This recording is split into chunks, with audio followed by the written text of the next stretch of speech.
Good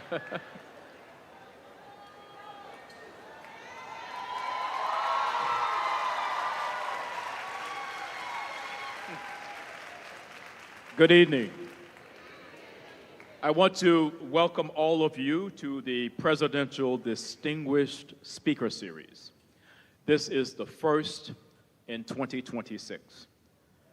This series is designed to bring some of the nation's leading and most provocative thought leaders from various disciplines and professional fields of study to Morgan State University, exposing our university community to a broad range of views, perspectives, and angles on the myriad of opportunities and challenges we face as a nation is in keeping with Morgan's mission of serving as a premier public urban research university that is steeply rooted in the HBCU tradition.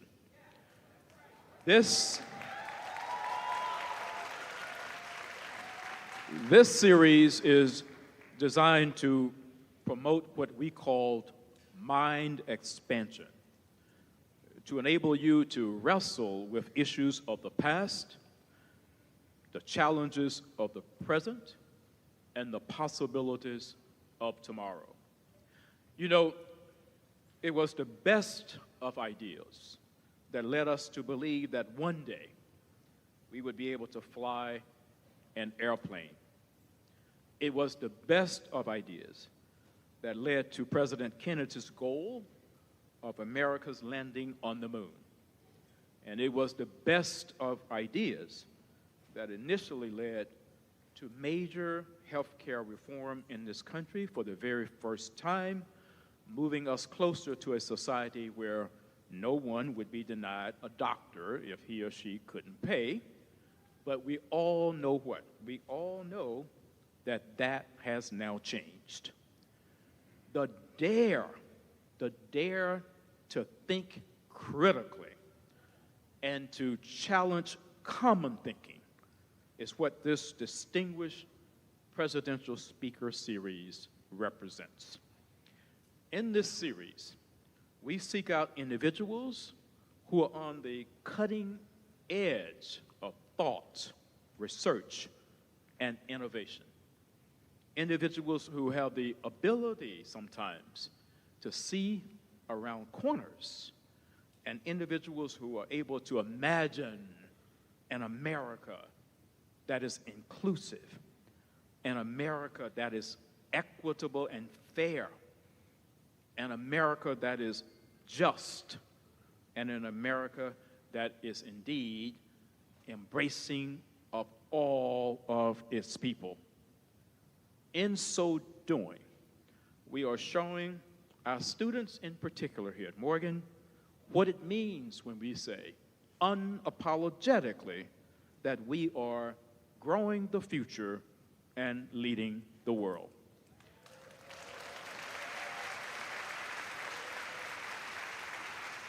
You know, the tradition of fighting for inclusion is not new to Morgan. You know, in 1958, it was at Morgan that Reverend Dr. Martin Luther King first shared major aspects of his I Have a Dream speech well before he delivered that speech at the Washington Monument. It was at Morgan that the first college sit-in movement in America occurred, which led to the integration of shops and restaurants in Baltimore City. It was one of Morgan's founders that went to jail for 5 years. And you know what his crime was? From 1852 to 1857, his crime was he was caught in possession of a book, Uncle Tom's Cabin by Harriet Beecher Stowe. Yes, here at Morgan, we value free expression of ideas and thoughts. We value academic freedom.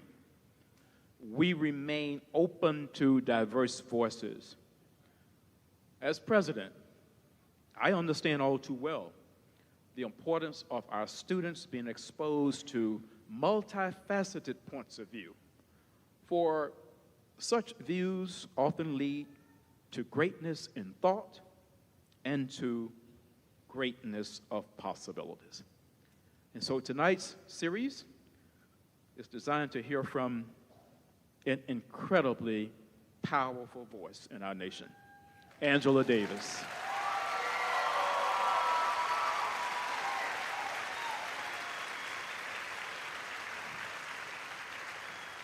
As you will hear tonight, Angela Davis is arguably our nation's and even the world's most incredible activist. She has devoted a life and career speaking out and leading movements and pushing our nation in an unrelentless way toward greater justice, equality, and economic well-being for so many.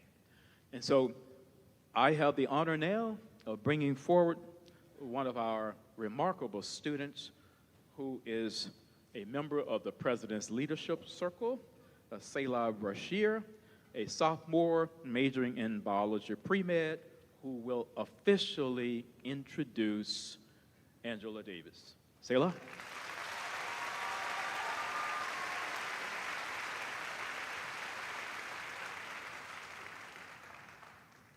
Angela Y. Davis is Professor Emerita of History of Consciousness and Feminist Studies at University of California, Santa Cruz.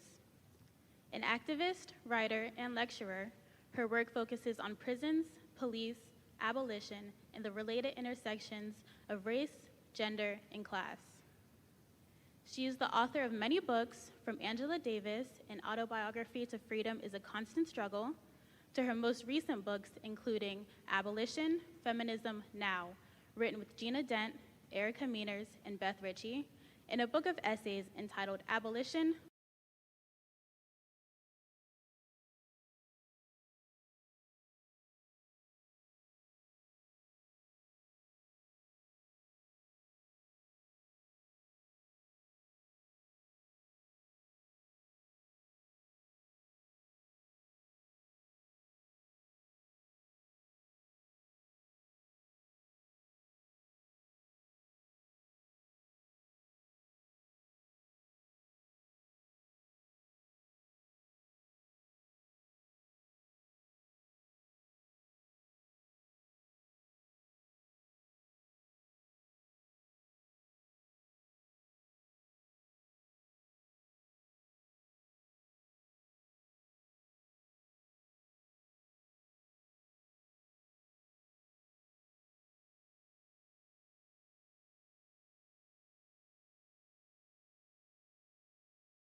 And I just feel so sad that these are my people who had to live under those conditions.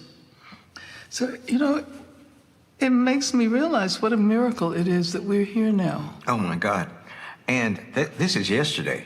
In terms of an historical timeline, our blood ancestors were owned by other human beings according to the law yesterday in terms of passage of time.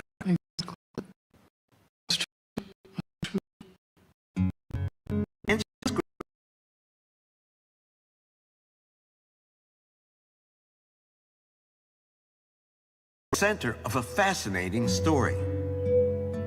In 1866, a year after the end of the Civil War, Isom's former owner, William Pauling, was keeping 4 of Isom's orphan nephews as unpaid apprentices on his plantation. Essentially, he was continuing to hold them in slavery, using his power and privilege to circumvent the law. But Isom and his brothers weren't intimidated by Pauling.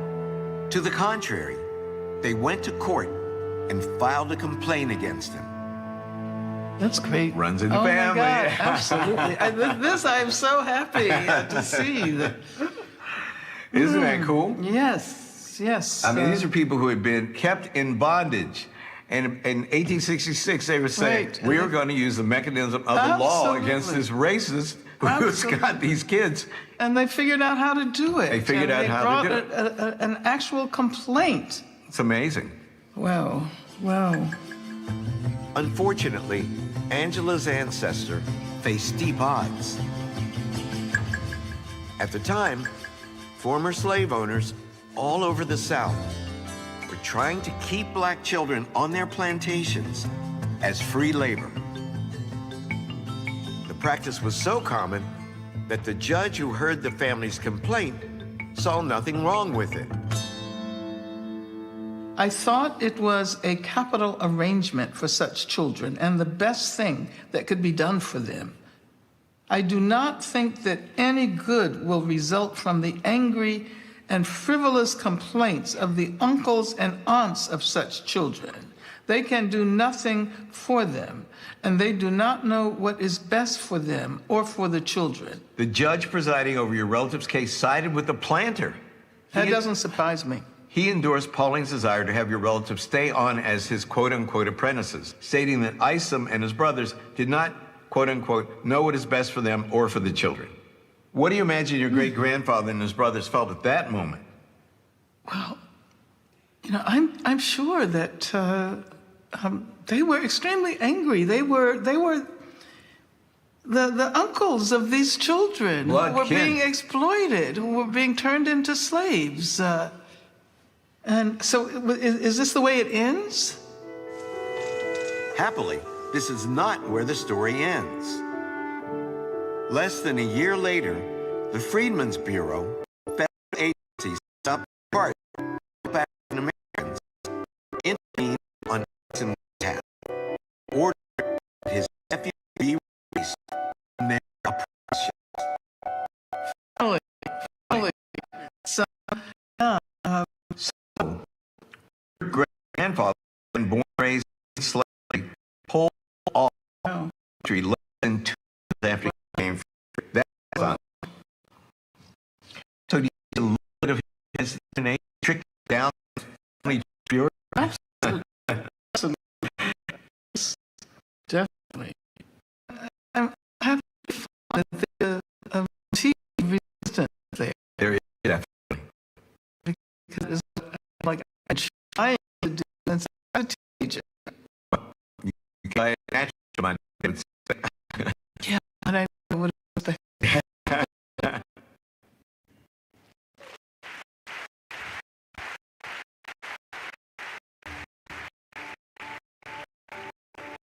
So now we have available I would like to display a little Spencer family tree. So remarkable connection between you and me. We share common ancestors.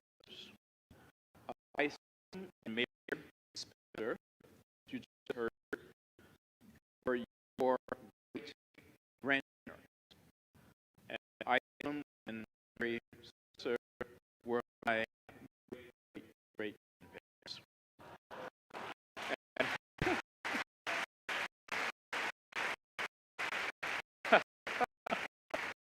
And so, biologically, we are cousins.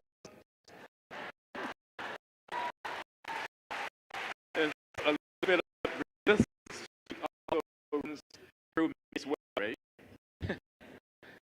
So, with what I say in mind, recognize the incredible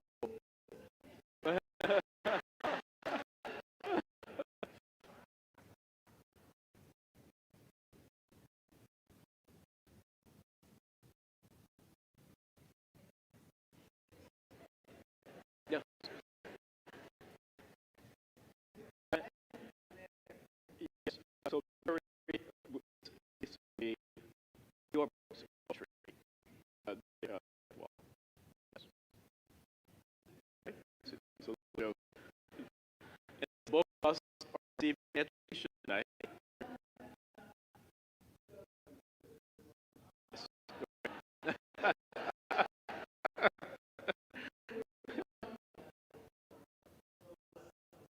In a couple of years, yes. When our and so,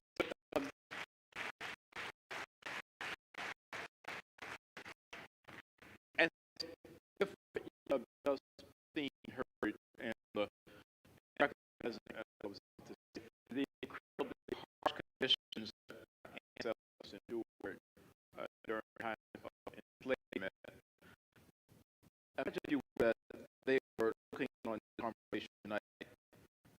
What message would you hope that they would take from seeing who their descendants on this stage? Do you think they would be proud of us, knowing that we are still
Definitely do not want. okay? Thank you. You have had and or have And let me say, it's really wonderful to be here in Morgan State.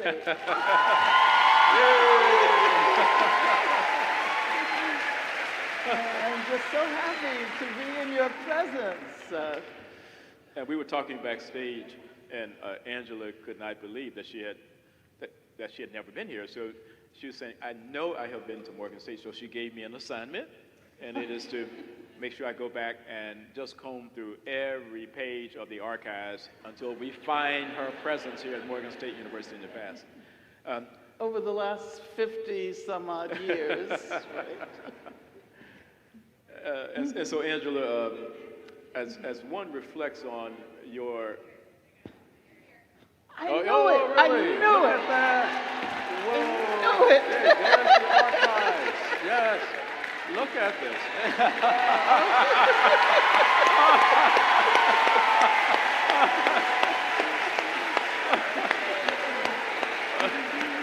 Absolutely. What is the year on that publication?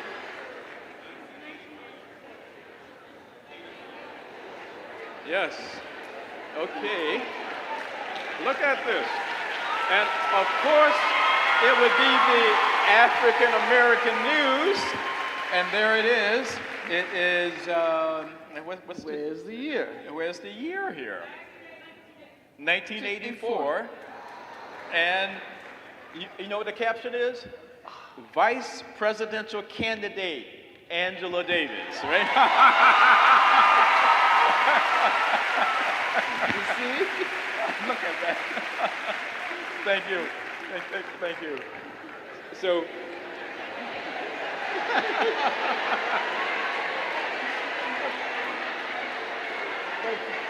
I'm sorry?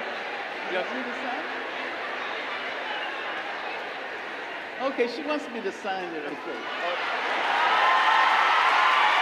Okay. Do you have a pen? Do you have a pen? Yes.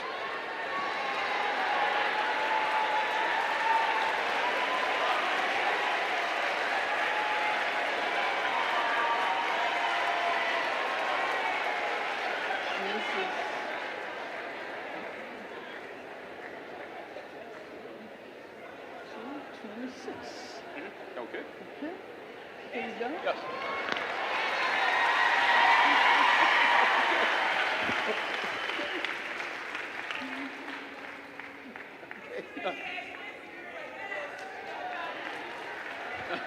The what? I'm sorry, what was the question? Oh, she has a copy for okay. me too. Okay, great.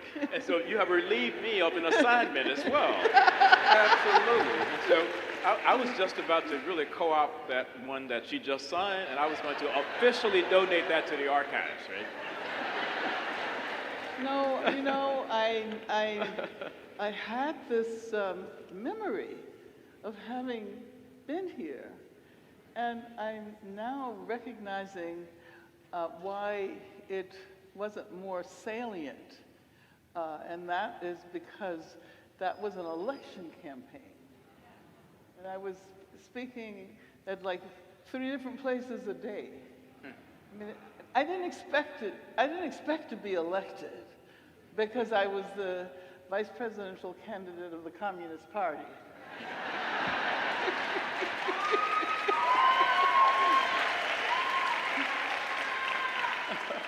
But it was a time to demonstrate that the then candidates were not really addressing the real issues, were not addressing issues of capitalism and issues of free education and free health care and so forth and so on. So, but I'm glad that my memory did not really fail me. It did not fail you.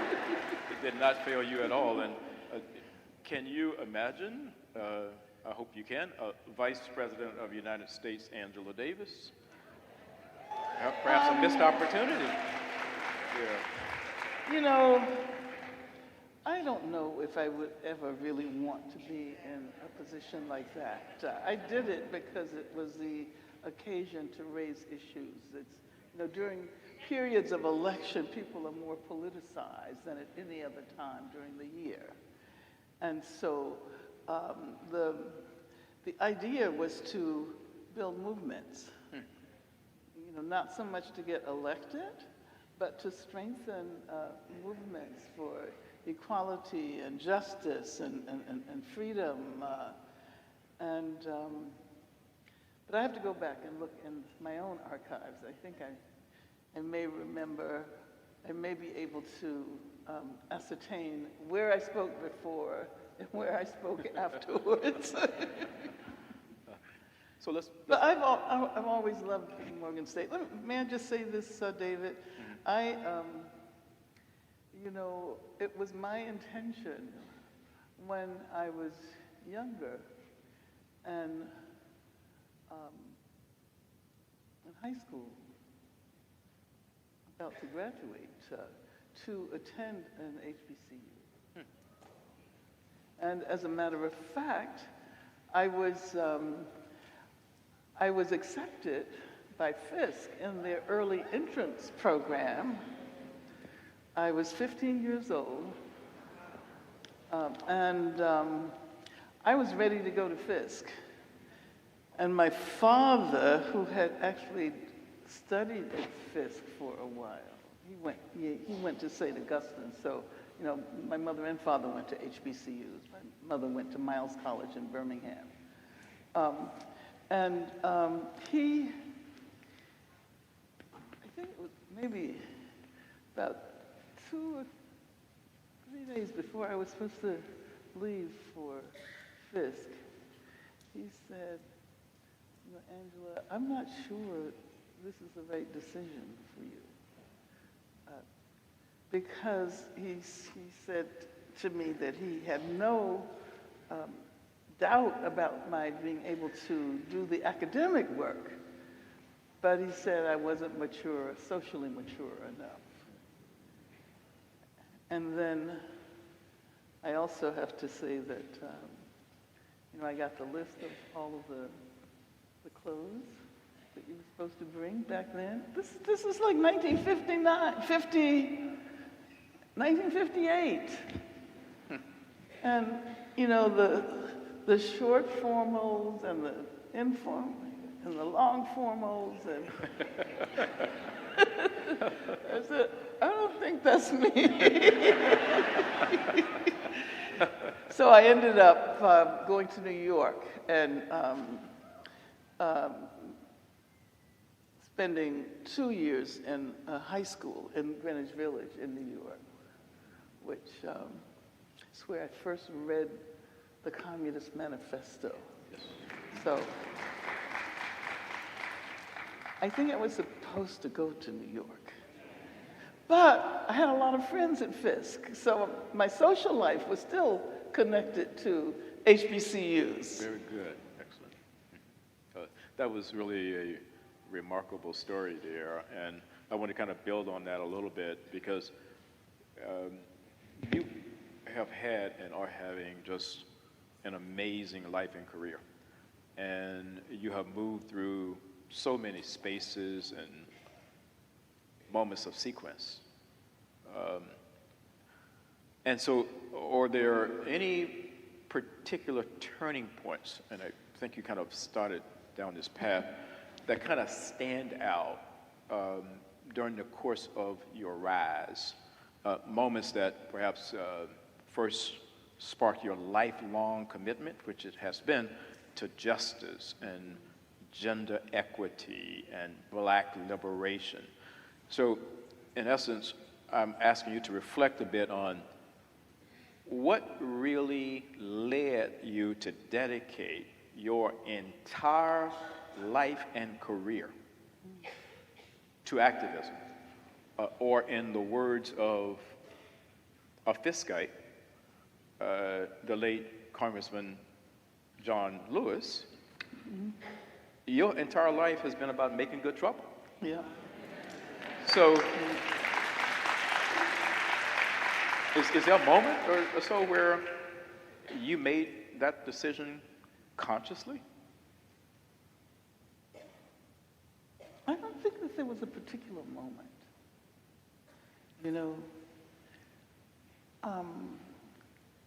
I said I think I made the right choice to go to New York because I was exposed to things that I had never been exposed to before. But my sense of being a part of a collective struggle for equality and justice came from growing up in Birmingham, Alabama. And I'm sure had I gone to Fisk, I would have been, involved with Diane Nash and all of those people who were there. So I've thought about that, but I don't think there were any major, that there would be any major differences. Now, it may be the case that had I gone to Fisk, I might not have ended up in California, and I might not have ended up in California when Ronald Reagan was the governor, and I might not have been fired from UCLA, and I might not have ended up going to jail on charges of murder, kidnapping, and conspiracy, 3 capital charges. That might not have happened. But I don't know whether that's the most important moment of my life. It's an important moment for the development of movements to free political prisoners and the anti-prison movement. But then on the other hand, maybe it would have happened. Who knows? But I can't remember a time when I did not feel this need to be a part of a larger movement. And I think I got that from my mother, who was a member of the Southern Negro Youth Congress. I don't know, have you all heard about the Southern Negro Youth Congress? Okay, look it up. Because this is an organization that was created by Black communists who went to the South to do organizing, tenant organizing. They were organizing the workers in the steel mills in Alabama. And my mother became friends with Dorothy Burnham, who came down to Birmingham with her husband, Louis Burnham, to do the work that actually ended up creating the terrain for what we know as the Civil Rights Movement. So it's called the other SNCC,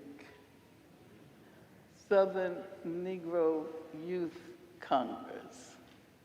And my mother met my father because she was involved in this campaign in the early 40s that was called the Double V campaign. So how many of you know about the Double V campaign? See, I see a hand here. Is there another one? I see a hand there. And I see 2 hands over there.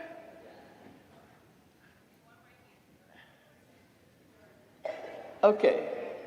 Well, that's a shame. Because it means that we really don't know our history. It was a campaign designed to recruit young Black men to go fight fascism in Europe.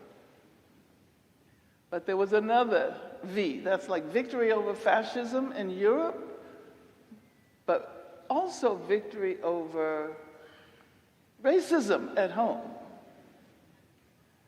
And so that's how my mother met my father. She recruited him to go fight fascism. I mean, he didn't actually end up fighting, so to speak. He was, because he was a teacher at the time, so he taught at Fort Benning during that period. But, my mother had this this sense of, and my father as well, but my mother more explicitly, that we all needed to figure out how we were going to contribute. And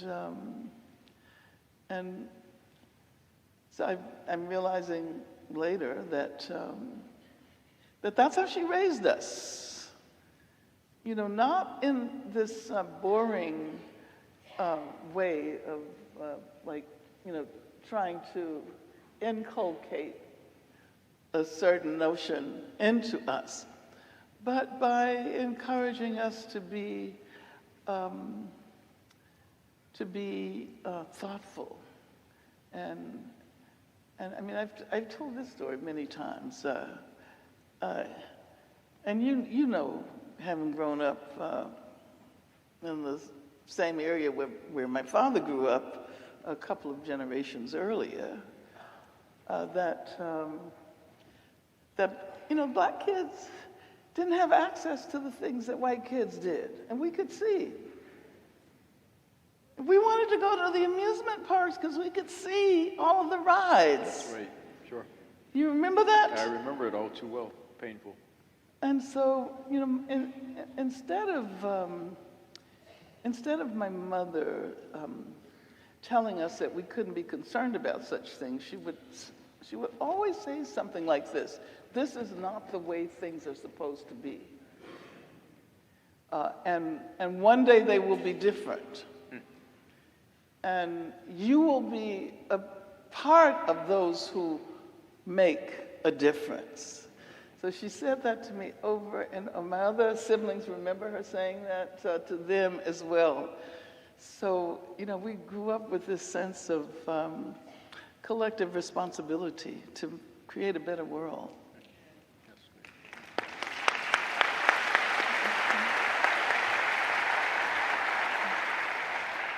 So, Angela, of course, you understand history all too well, and that's one of the reasons when you posed a question here tonight about how many individuals actually knew of a historical fact that we here at Morgan are not confused.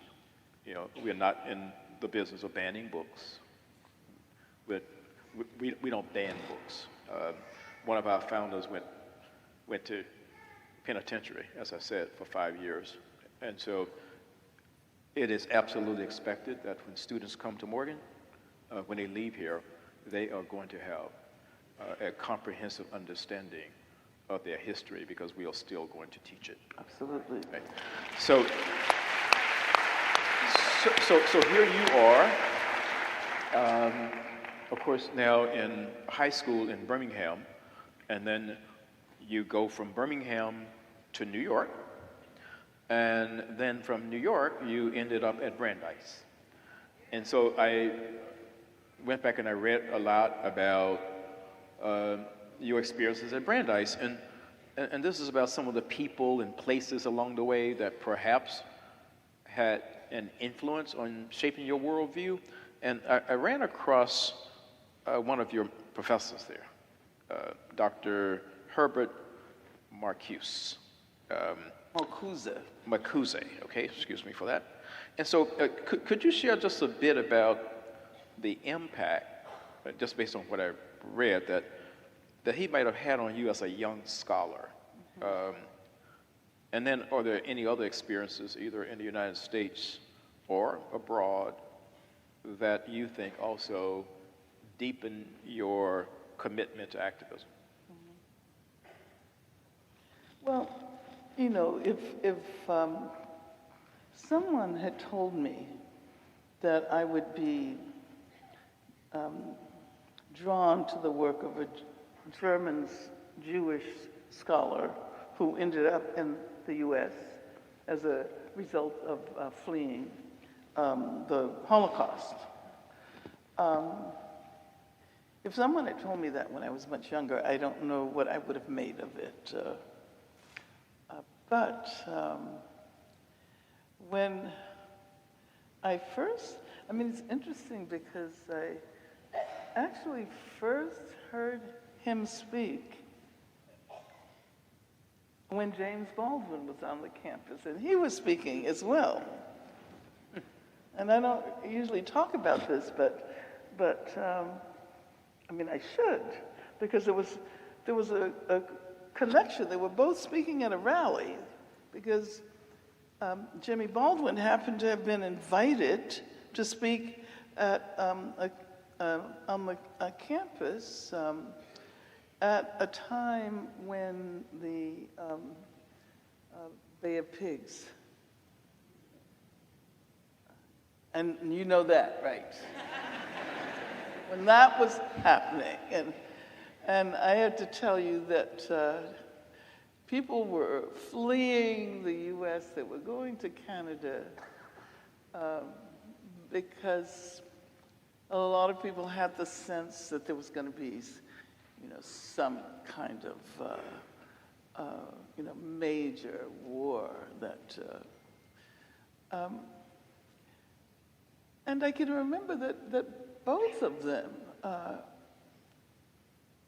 talked about the fact that we have responsibilities to, and there's a contemporary resonance here.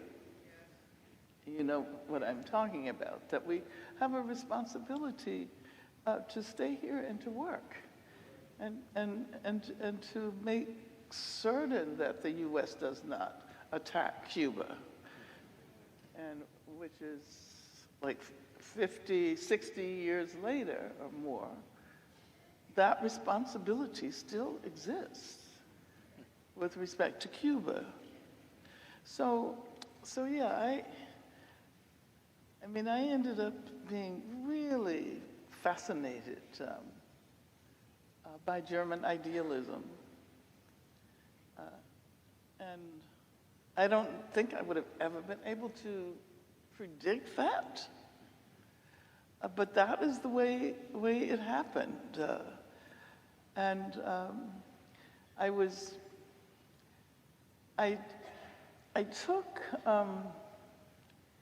I attended one of Herbert Marcuse's lecture classes. I was I auditing it? And in the course of going through my papers, which are now at the Radcliffe Schlesinger, I found these meticulously written notes, every single lecture. And I said, oh my God, I used to have really good handwriting. What happened?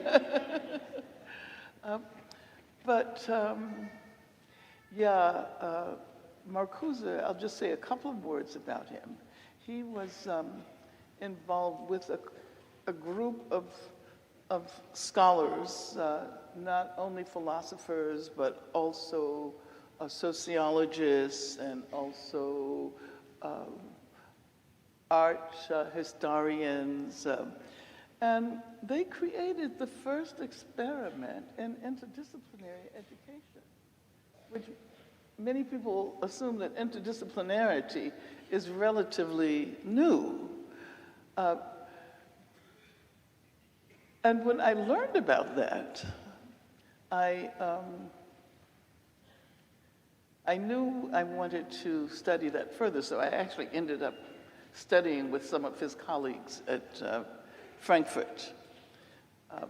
But yeah, I mean, I'm smiling when I'm thinking about him because he was also someone who was not afraid to associate himself with the most radical movements of the time. And as a matter of fact, back in the 60s, when people were saying that don't trust anyone over 30, right?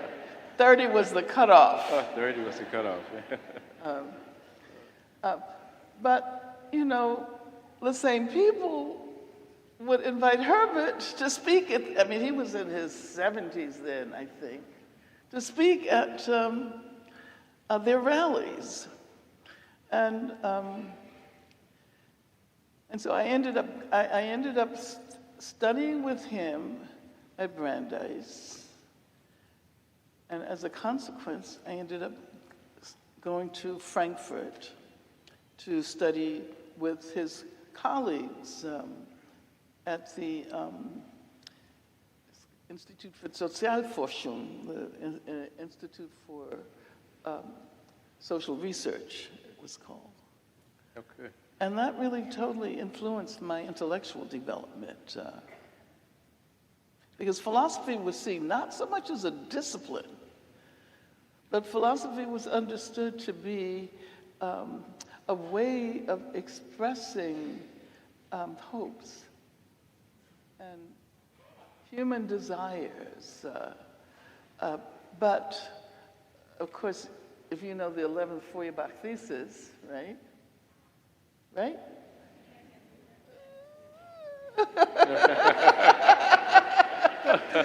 Okay, look, I'll go on the side. Look up 11th Feuerbach.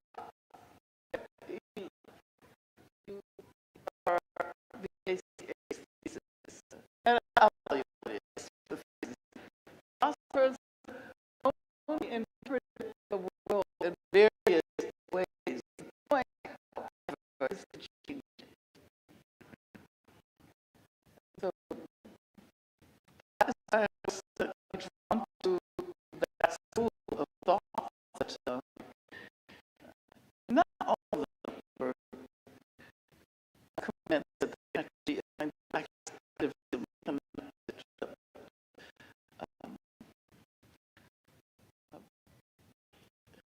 I don't know any of you know critical theory. Hey, you know what critical theory? We have quite a few students here, well, undergraduates. One of the takeaways here for students that you can develop a relationship with a professor in your undergraduate study like that literally like can date you in so many dynamic ways. Just read how the relationship and I shape your worldview in a very meaningful way.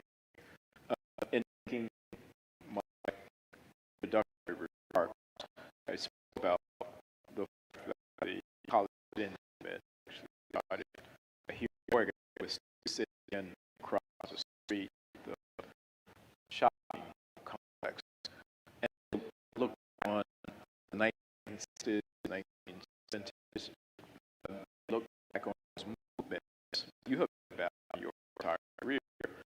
One argument that the majority of those movements led us and I look at resistance and protest today.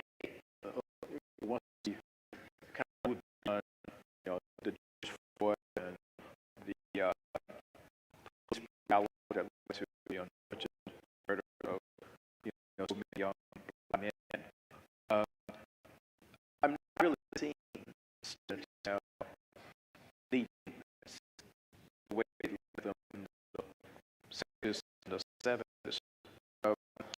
We have thought on why we not see more students, and they are realizing that some of their democratic rights, values are interrupted. Appearance of large-scale protests and even leading large-scale protests. So. Well, I think I would disagree with you on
seeing, what you are accustomed to. But, you know, when you're seeing students read works on evolution, thinking about the connection with over incarceration, and I should say over incarcerated, I think we should be using incarceration at all.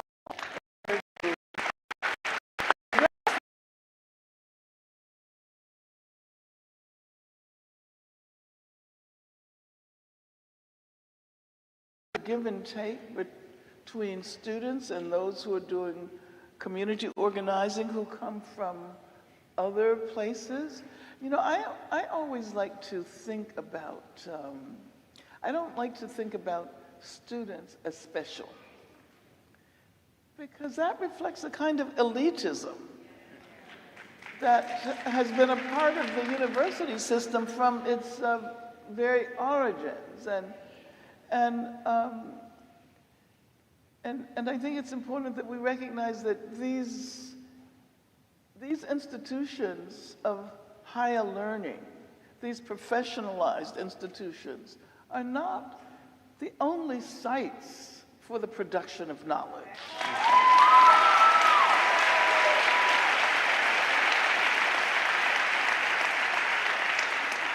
And I see we have a lot to talk about this year. But what I will say is that, you know, we were just talking about, what's his name, over there in the White House? But if you you know, think about the intensity of the attacks on the university and on learning, on Black studies. That was the reason why they focused that, because they know that students are in the forefront of change. Yes. And you know, I like for us to remind ourselves that we are not nearly as powerless as we imagine ourselves to be.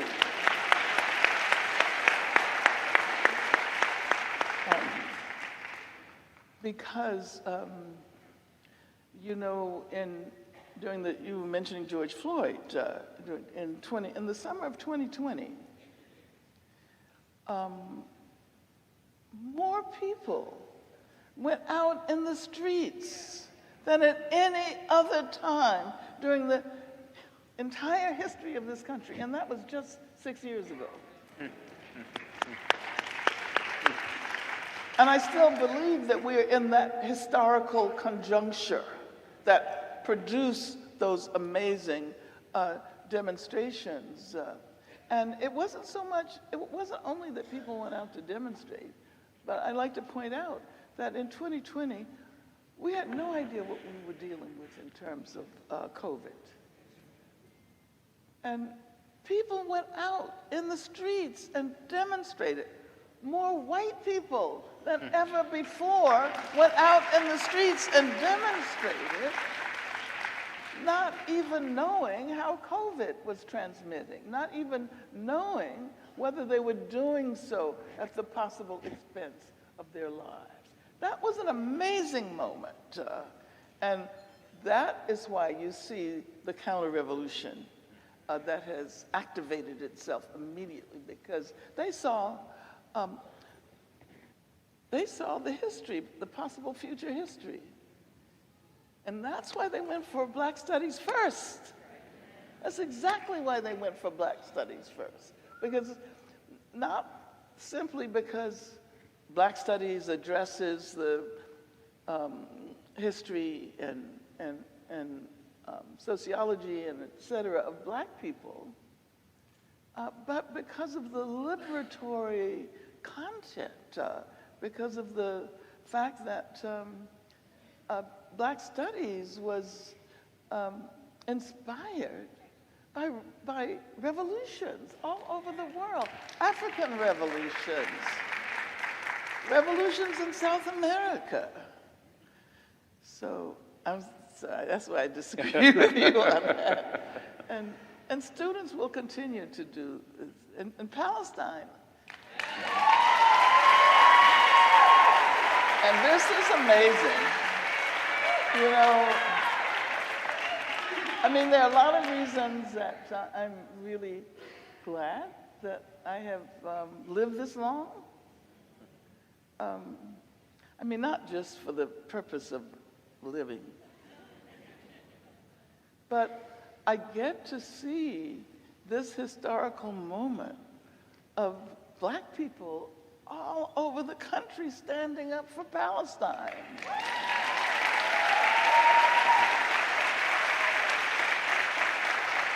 And I learned about Palestine at Brandeis from my Jewish classmates. They're the ones who actually taught me about what was going on in Israel in 1963, 64.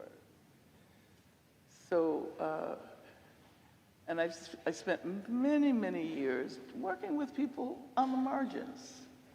You know, we did, it was mostly the Middle Eastern students again, but students from the Middle East who would do Palestine solidarity. And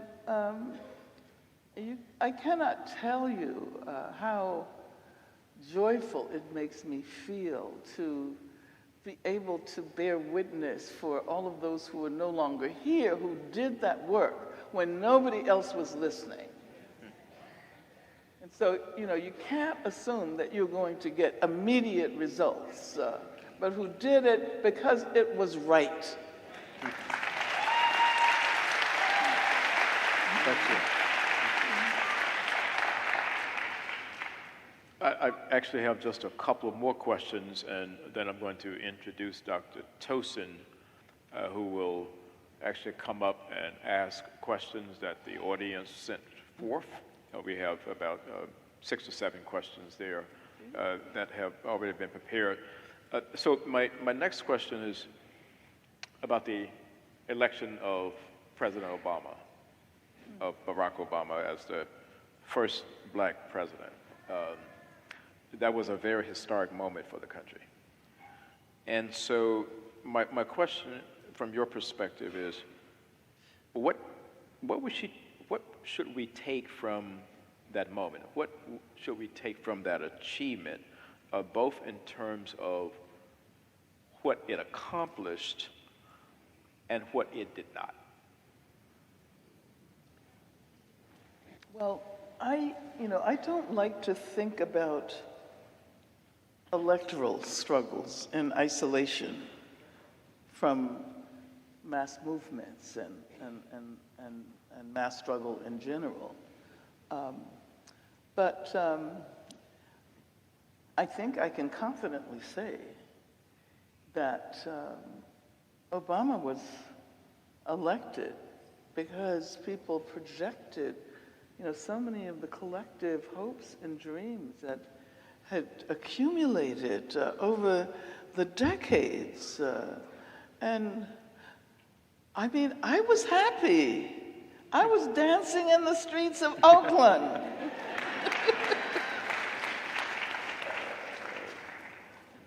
But I can also say, and you know, one of the things that feminism has taught me, and when I say feminism, I mean anti-racist, anti-capitalist feminism. Okay? Is that we can embrace contradictions. We can embrace things that appear to contradict themselves. So I can say that you know, I was so happy to see the election of Obama,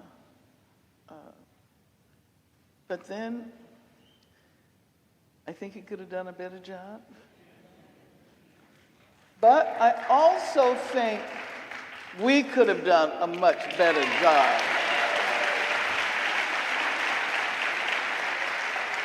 There weren't any major demonstrations during that period. It was as if we deposited our hopes and dreams and then let him run with them.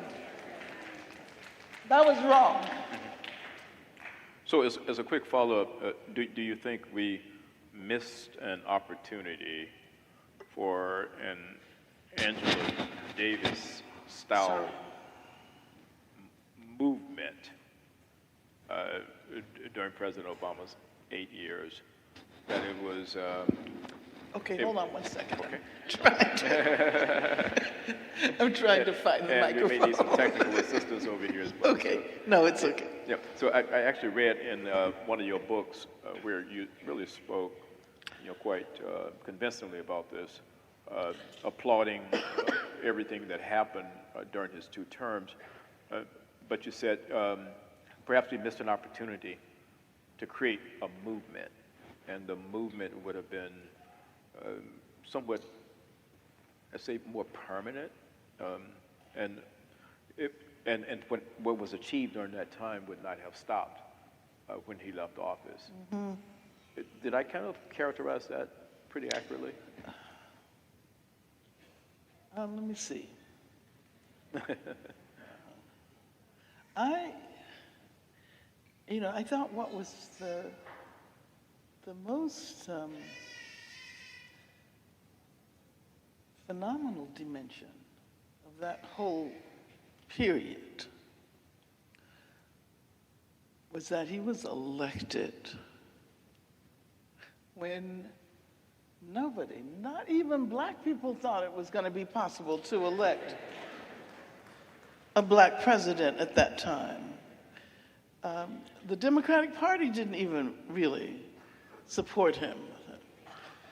But there were those, and they were young people, and they were students who believed that it was possible to elect a black person to the presidency, and they worked hard all over the country.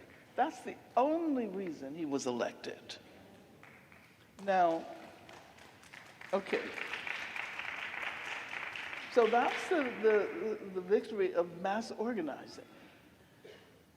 But I think that those of us who should have been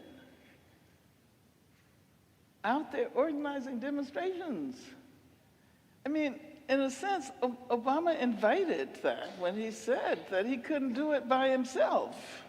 You remember that?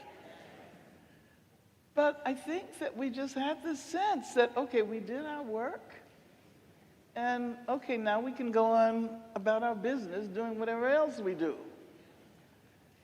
And that was the worst, possible move at that time. Because in many ways, what we are experiencing now was generated by the failure to address a lot of those issues at that time.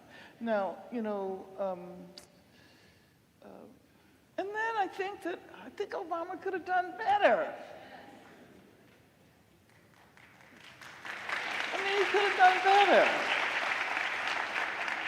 So that's just like, a couple of different perspectives. But I reserve the right to say things that appear to be self-contradictory. I mean, Audre Lorde taught us that we can do that. We don't have to adhere to the rules of Western logic all the time. So I'm going to ask Dr. Tosins to start making her way forward as I ask my last 2 questions. Do you have any advice that you would offer to students in the audience as they prepare to go out into the world? Well, as someone, sort of raised in the context of the collective context of movements. I would say, never try to do anything alone. You know? The individualism that is promoted by capitalism, the sort of acquisitive individualism, has affected all of us in ways that are very injurious. We don't necessarily recognize ourselves as collective beings. And oftentimes we think that we're responsible for certain accomplishments, and we don't take into consideration everybody else who's helped us get there.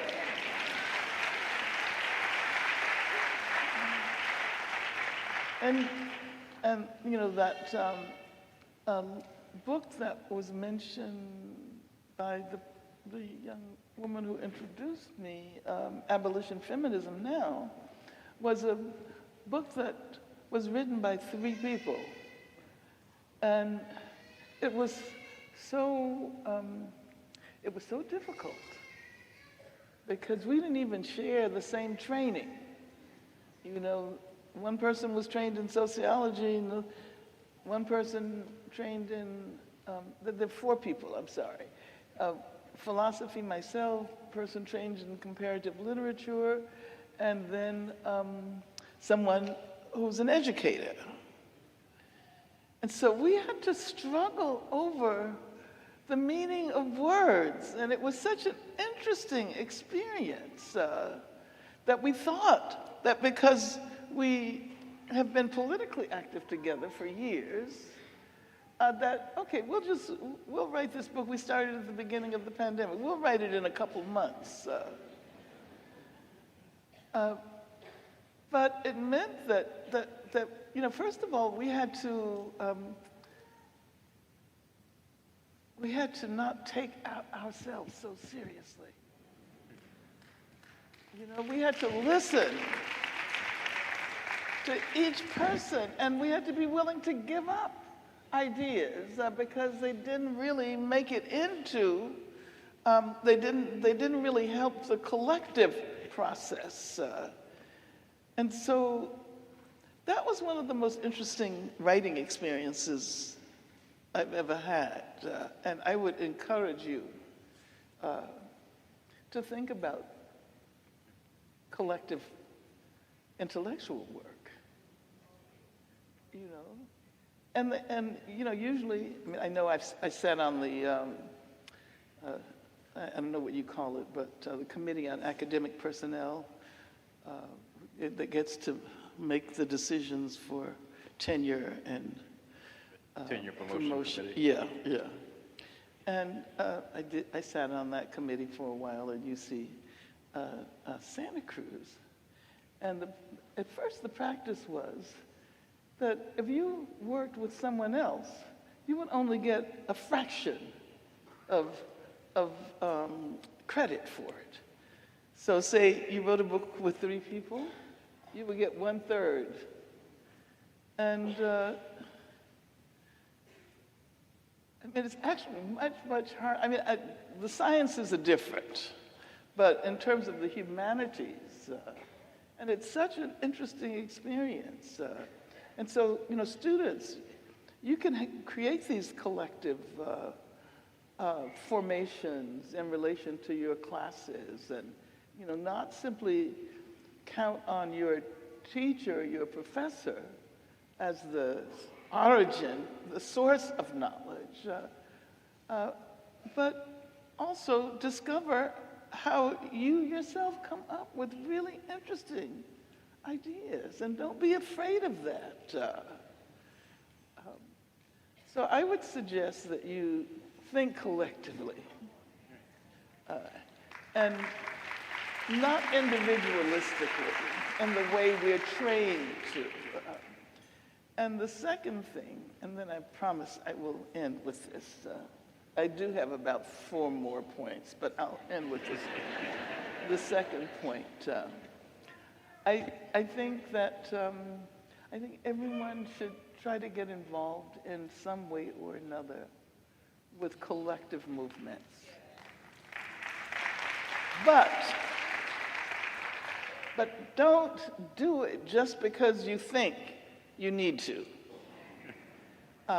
Try to find a way of contributing that draws from your own strengths, your own passions.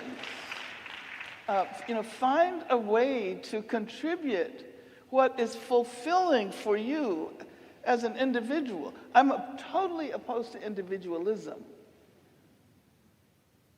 because individualism often militates against individuality. And we need individuality. Find something that fulfills you, that you love doing, that you know will take you, you're not just going to give up in the next couple of months or couple of years. Something that you know that will help you build a better life for yourself as an individual, but something that you can contribute to the collective effort to create the kinds of movements that will be able to transform our futures, your futures. Thank you. And so I have a final question toward the end, but Angela, you have addressed actually many of the questions that were previously sent in. And so I'm going to ask Dr. Tosin to look at the list and perhaps let's take 2 or 3 of the previously submitted questions. And then we'll come back to you had a final thing that you would like to share with the audience before we call it an evening. So, okay. Dr. Tosin. Sounds good. How's everyone doing?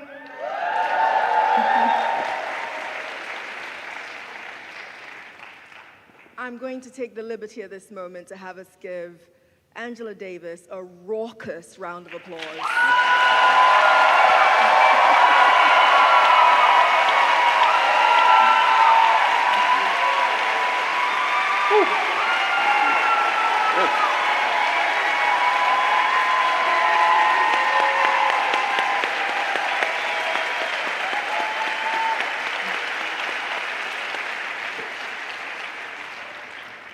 So your first question comes from Brandon Wallace of Montgomery College.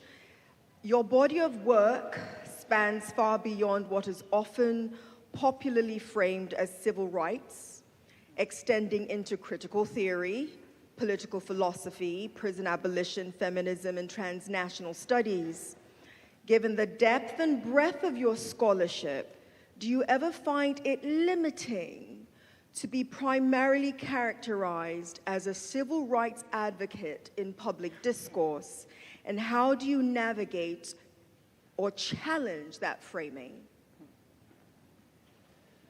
Oh, okay.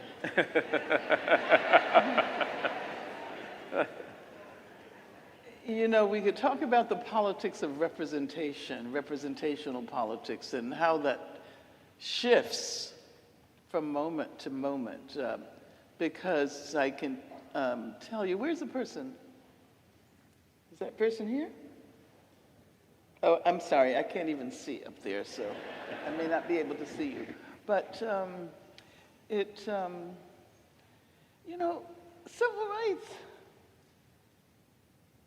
civil rights are important, but they're legal rights. And people who became involved in the creation of what we now know as the civil rights movement recognized that civil rights constituted only one element of what they were struggling for. Because people didn't even call it the civil rights movement then. They called it the freedom movement.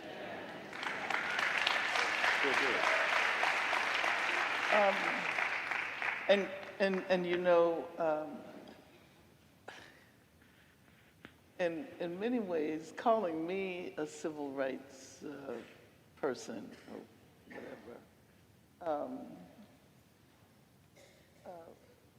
was a change from what I used to be called.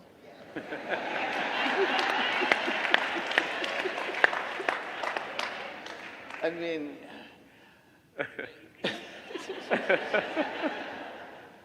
you know, because I was affiliated with all of those who were calling for a kind of internationalism and connecting our movements to revolutionary movements in other countries, the African liberation movement, for example. And so we were primarily called black militants.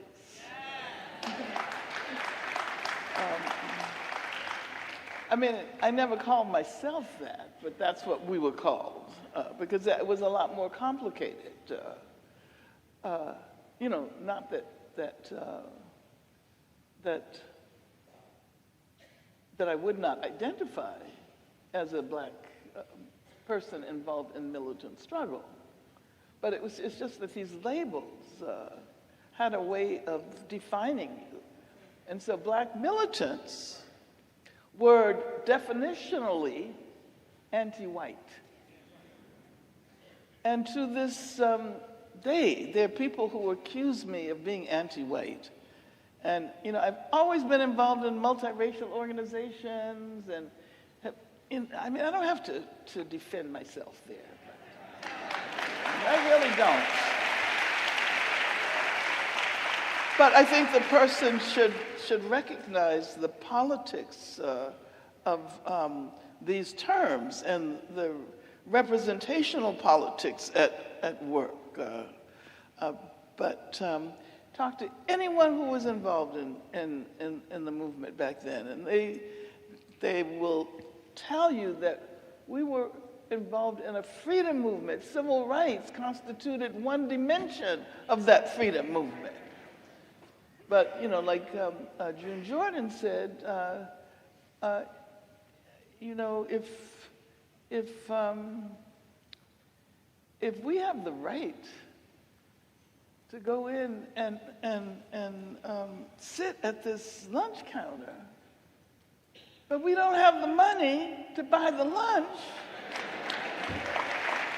what difference will it make? So this is the beginning of another conversation. So the next question is from Tuesday Bonds. Okay. Just stand up. Stand up. Stand up, GJ. Yes. Sure.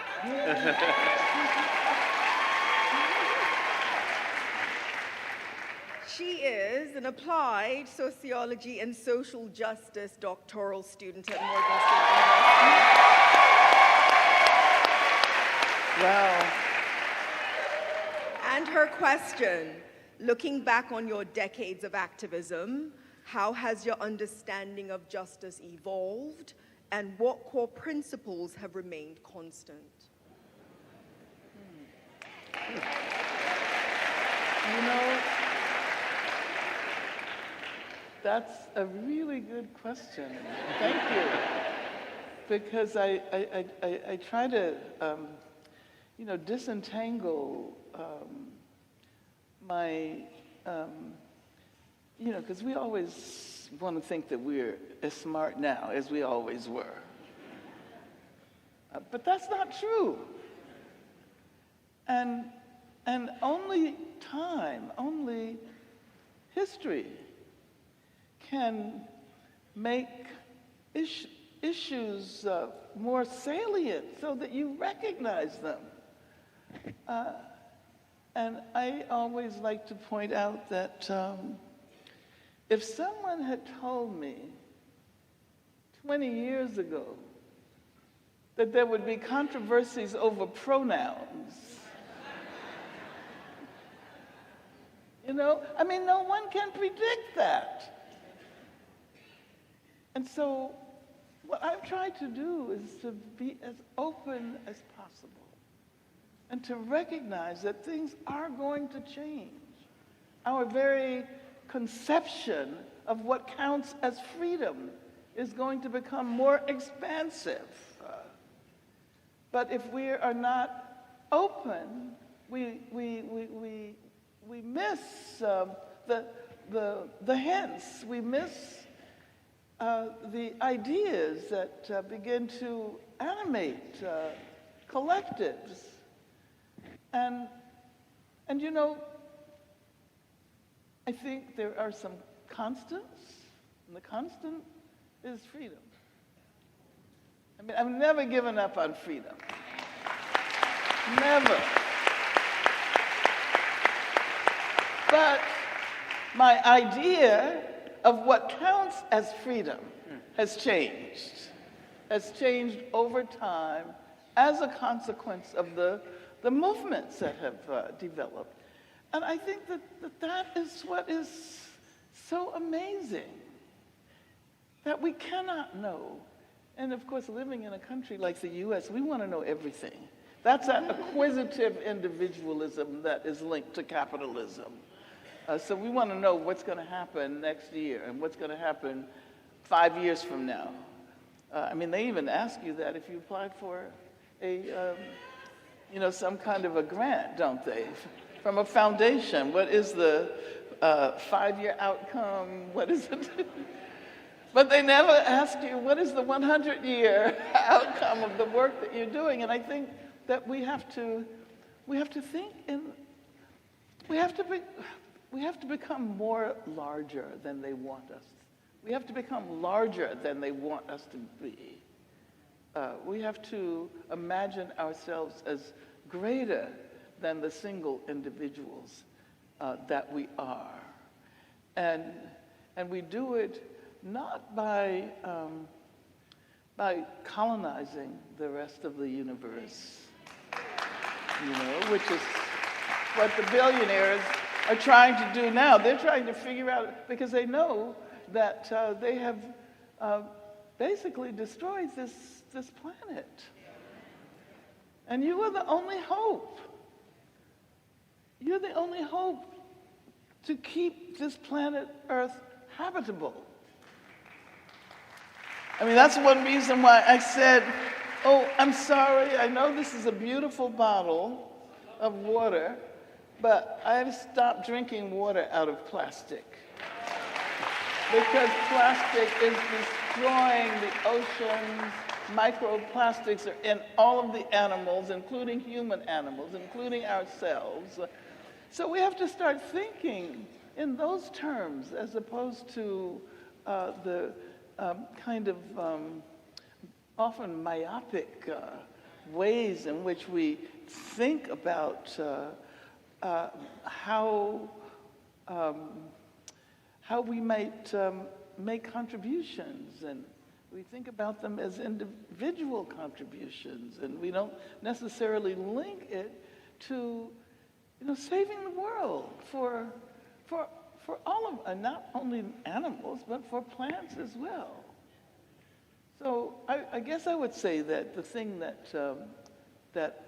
I have really learned from is what Dr. King called the indivisibility of justice. The indivisibility of justice. So justice for plants and non-human animals is connected to justice for immigrants, and we didn't even talk about, but you know what we would have said. But I will tell you that I was just thinking about the Communist Party, because I knew I was going to probably have to say something about the Communist Party here. And Gus Hall, who was the General Secretary of the Communist Party for a while, who did good work, but he had some problems. Anyway, he was from Minnesota. I was just thinking about that connection and how people from Minnesota, they're leading us right now. They went out in that freezing cold weather and challenged ICE. So there's a lot on our agendas. It continues, but thank you so much for the question. Thank you, TJ. Okay, one more. Something tells me that if we allowed her, she would keep feeding us. But there's one more question. So the last question is from Cheryl Bailey Solomon. If you could design a just society from the ground up, which 3 systems would you prioritize transforming first and why?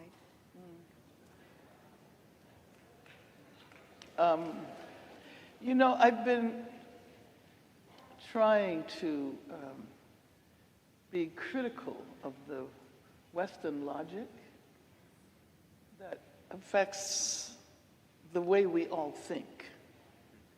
And so what I would say in response to that question is that,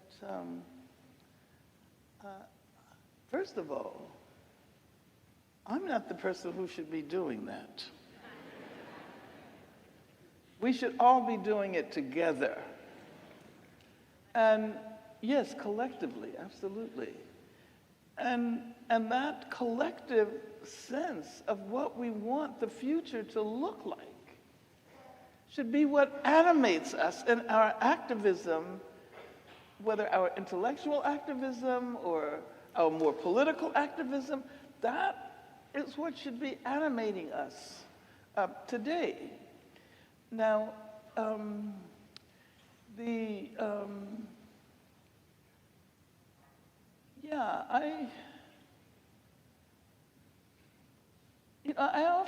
often make the point that we're not necessarily certain where we're going.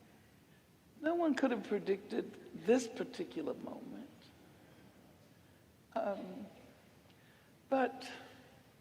But we know that if we do nothing, we can almost guarantee the fascism that will be the consequence. So we may not.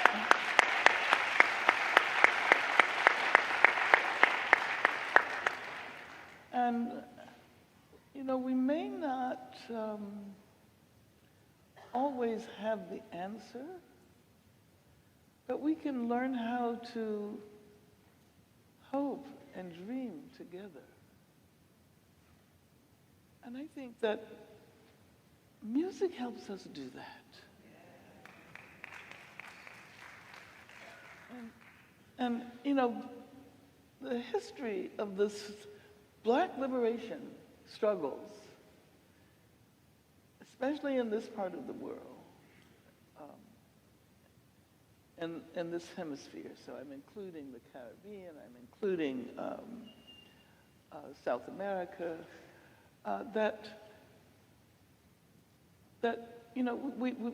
we often assume that the most important part of that history was slavery.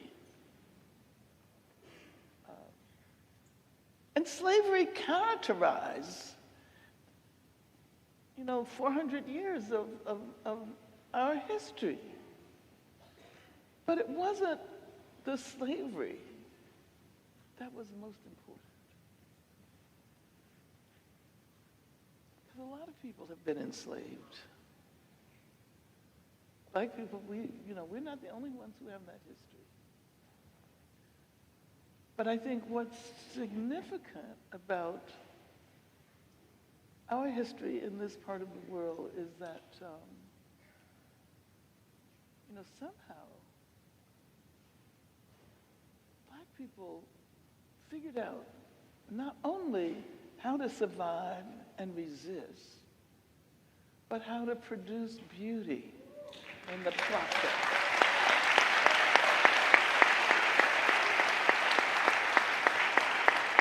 And like Black music is the evidence.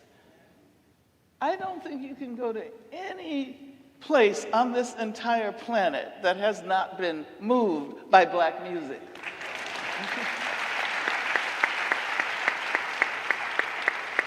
And that is, I think, one of the reasons why here we are, like, almost 500 years later, still involved in the same struggle. Some people get upset and they say, well, we should have won by now. But it's not that. It's not like that. Because we learn as we struggle. It's, I think that Black history is for everybody. Because you get to see what a people who are so animated by the notion of freedom and who won't give up after hundreds and hundreds of years. I mean, why are here we are today as the evidence of it. So, Thank you so much. Okay. So we are approaching the end of our program, and Angela, you have imparted so much wisdom tonight, and so I'm going to toss this to you for some final words that could be shaped around this question. So as we leave this hall tonight, what should all of us be thinking more deeply about collectively?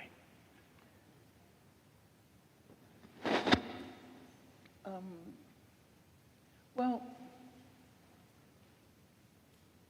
I guess as someone trained in critical theory, I would say, never take anything for granted. Don't be afraid to be critical of anything. I mean, I was just, talking about pronouns earlier, and the trans movement. And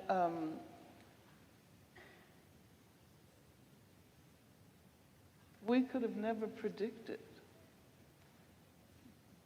that we would be at this point where trans issues are not only driving in a negative way, the opposition to trans issues are not only driving in a negative way the development of fascism in this country, but they teach, we learn that the impetus for struggle can come from the most unpredictable places, and that we all have to embrace it. We all, so don't be afraid to question grammar. Don't be afraid to don't be afraid to question what your teachers, your professors say. I mean, you don't have to stand up in their face. You can be respectful about it, but think. And I think in many ways, this is what our movements have been designed to do, to encourage people to think more deeply and to imagine a better place and to recognize that we do not have to, as my mother said, we do not have to live in this world in the way in which it is currently constructed. And we can all participate in that process of imagining and building a new world. Ladies and gentlemen, please join me in giving a very warm and enthusiastic Morgan State University welcome and appreciation to Angela Davis. Okay? And so we just have a little token here that we want to pass on to you. And it says, a Presidential Distinguished Speaker Series, Morgan State University, Growing the Future, Leading the World, Angela Y. Davis, April 2nd, 2026.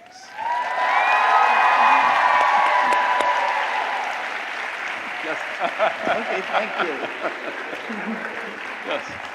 And of course, yes, you were here in the early 80s, but I didn't see you return with Morgan paraphernalia on. And your cousin is the president. Right. Okay. And we can't have that. I've got to catch up. You got to catch up. And so we're going to give you some catching up paraphernalia here. And so first of all, all right. And of course, if you don't want to wear the blue, you can absolutely sport the orange. Oh, okay. Let me put this here. All right. So, you want me to hold it up? Oh boy.